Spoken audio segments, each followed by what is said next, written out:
It's hot outside, so for me it is a brand new day that I shall kiss. And if you feel the same way too, then do the things that I'm gonna do. All we need is a mobile phone to tell everybody we are not at home. And if you have to work all day, then listen what I got to say. Baby, keep smiling. You know the sun is shining. Baby, keep smiling. Haciendo You know the sun is shining. este gran Big Rock. Sonríe, es eso lo que vale. Será un recuerdo, Sonríe, será un recuerdo para es eso lo que vale.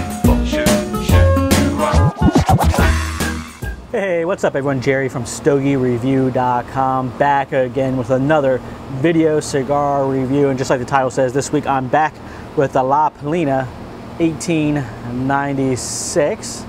Most of you know, if you've been paying attention to the last couple of days Stogie Review, I attended a launch event and you know, had a great time there. I had a lot of drinks, a lot of tequila tonics, got to smoke some great cigars.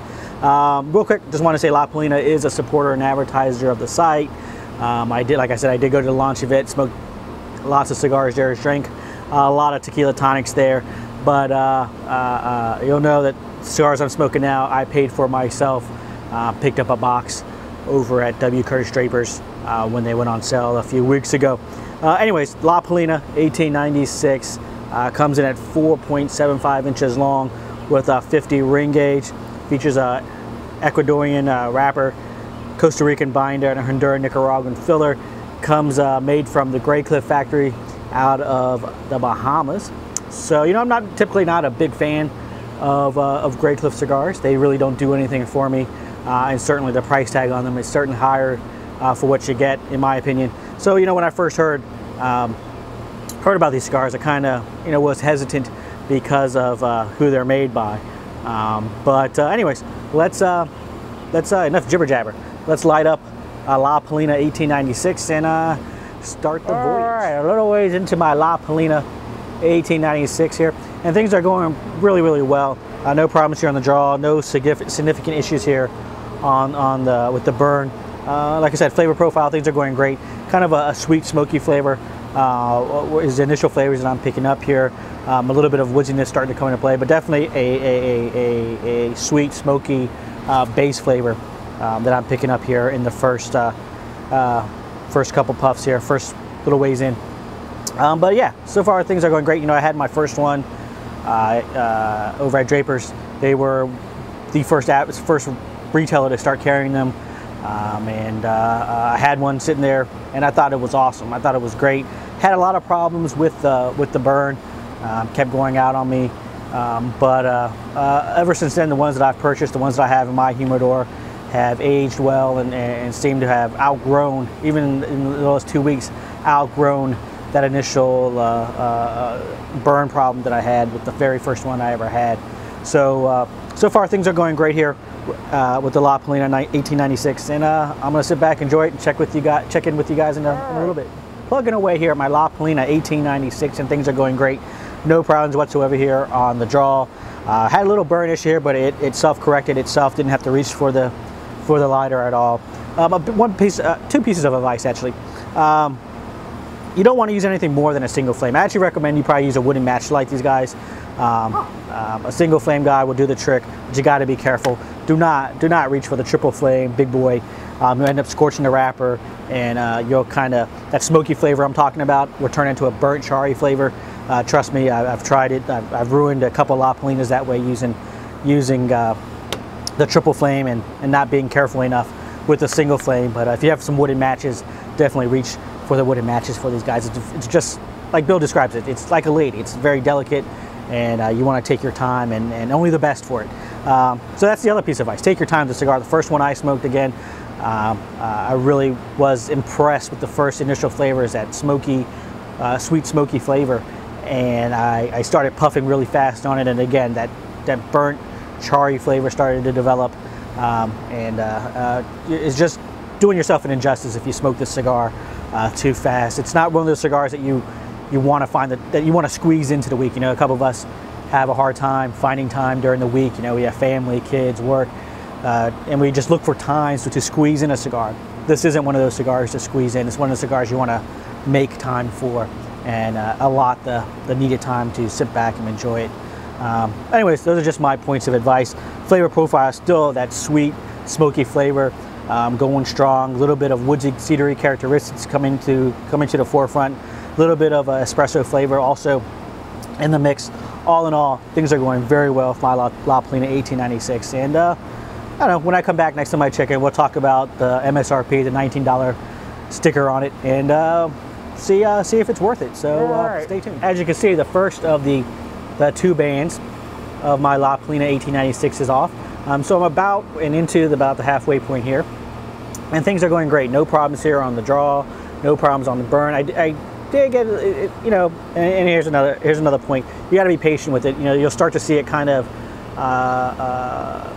burn a little jagged here, but be patient on it. Don't be too quick to reach for your ignition device. It'll trust me, it'll correct itself, and you know, it'll become an afterthought for you. But definitely, flavor profile is where it's at.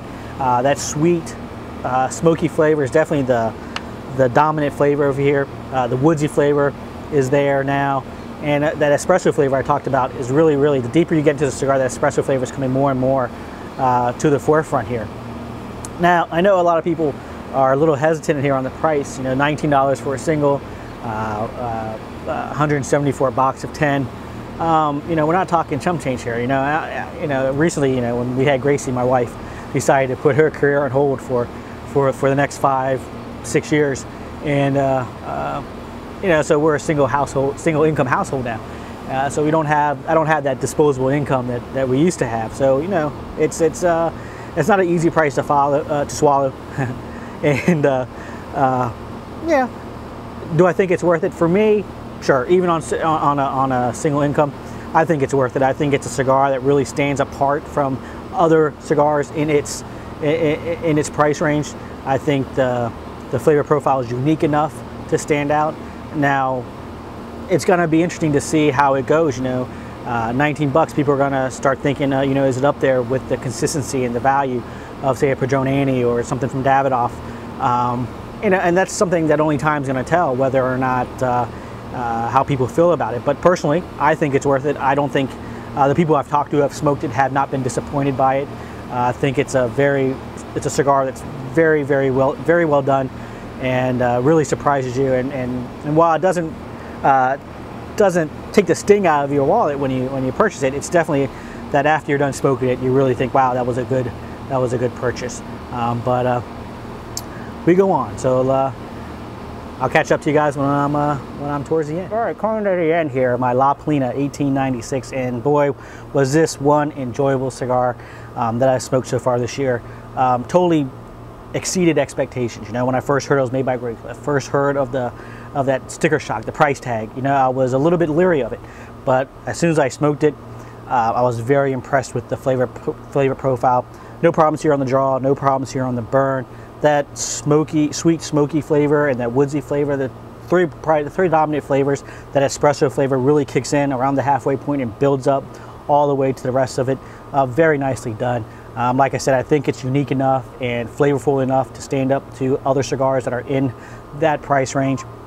Definitely not an everyday smoke by any stretch of the imagination. Probably not even a monthly cigar. I mean, it's got a pretty hefty price tag on it. No doubt, no argument about that. But I think it's very worth every dollar, all $19 of it, of the price tag.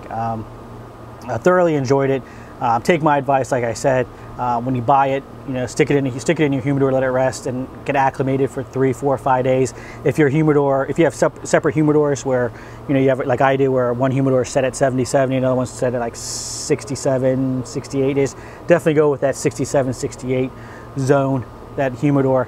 That 70 kind of keeps its sponginess here. You want it to dry out a little bit here, firm up a little bit. So if you only have one humidor, try to find that spot in that humidor where the humidity is not full on 70, it's a little lower. Again, definitely benefits from using a wooden match. If all you have is a torch, don't do anything more than a single flame torch, and even then, be very careful with it. Don't go overboard with it. And you'll definitely ruin the cigar that way. And then also take your time smoking it. It's not one of those cigars that you should try to fit in, you know, to your week or to your daily routine, to your day. It's definitely one of those cigars that you need to set aside time for. You know, that summer barbecue when everything's cleaned up, people have gone to sleep, you're out just relaxing.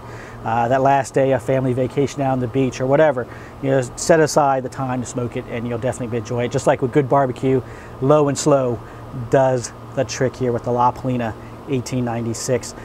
Thoroughly impressed with it. I think Bill Paley did a great job on it. The folks at Grey Cliff did a great job with it. I'm looking forward to smoking more and more of these as time goes by. I think the cigar that will age perfectly. So you know, that's all I gotta say. I definitely think it's worth the $19.